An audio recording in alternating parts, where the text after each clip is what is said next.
Hey guys, today we'll be taking a quick look at this 2015 MacBook Air. Now, this 2015 MacBook Air is actually quite special because I just bought this and it is my now main laptop. I sold my 12-inch Retina MacBook and exchanged it for a MacBook Air in 2017. What is wrong with me? Right, well, we'll get into that. But there's quite a few things that make this MacBook Air special compared to the 12-inch MacBook or most any other MacBook Air that's out there.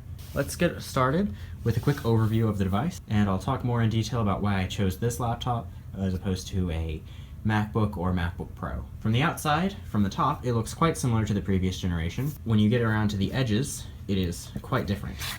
It is noticeably thinner than the original MacBook Air, and also has more ports, and they're visible from the sides now instead of being hidden underneath a door. So, from the front, we get just a little scoop to open the lid, similar to the first gen MacBook Air.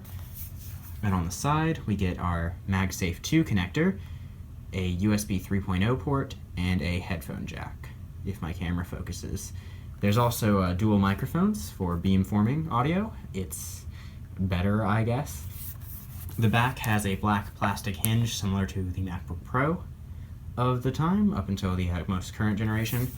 And then on the opposite side, we get an SD card reader, another USB 3 port, and Thunderbolt 2. Compare that to the original MacBook Air, whoops, if I can grab it, which you can see has a tapered edge to make you believe it's thinner than it is, but it's actually thicker than the current generation MacBook Air, and has just a few ports on the side, a USB, a mini display port, and a headphone jack. Let's go ahead and open it up, and we'll take a look inside at the full-size keyboard and standard Apple Glass trackpad. Now, before we get into the specs of the machine, I want to talk a little bit about why I chose this device over the 12-inch MacBook, which I was using previously. So there's a couple reasons which can be summed up in pretty much 2 points: ports and performance. So in terms of ports, having just the single USB-C was fine in most situations that I was thrown into. However, there are times where I need an SD card.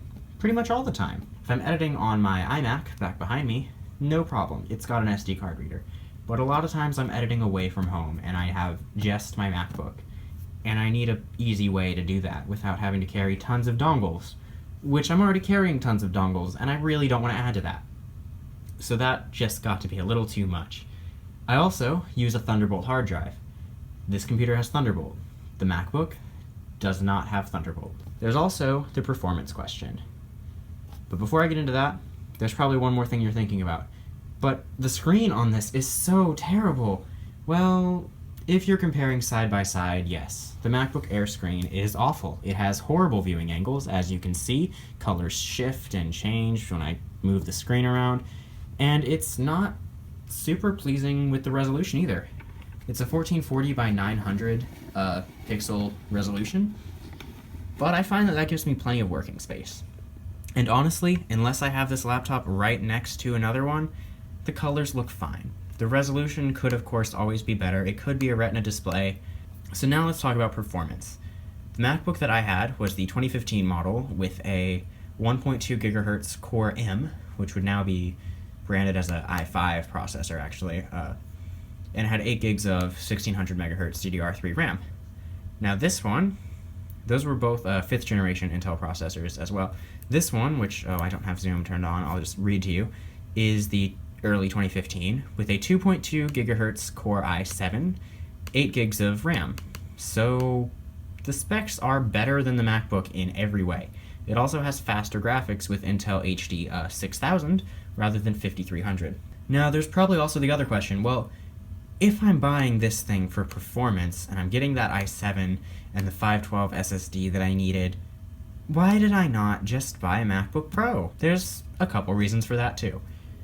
One, the thinness. I know the current gen MacBook Pro is thinner than the MacBook Air, but the current gen MacBook Pro still goes for absolutely ridiculous prices that I'm not going to pay. So this, being as thin as it is pretty much perfect.